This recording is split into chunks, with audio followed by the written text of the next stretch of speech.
CMAS, or Commercial Mobile Alert System, delivers emergency alerts directly to your phone. Errors can prevent you from receiving these crucial notifications. Common errors include missed alerts, repeated notifications, or system crashes. First, ensure your phone's software is up to date.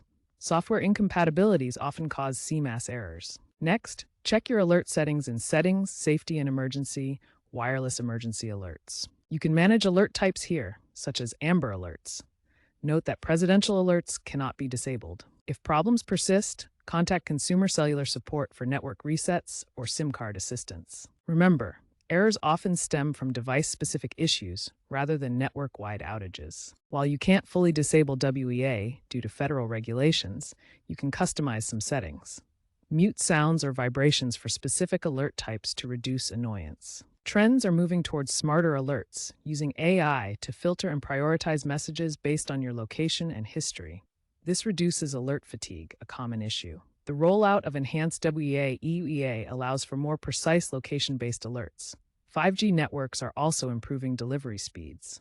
By 2026, expect more accurate location targeting, reducing error reports. Future FCC mandates include multilingual and accessible alerts. Stay informed about updates and best practices to ensure you receive critical alerts while minimizing disruptions.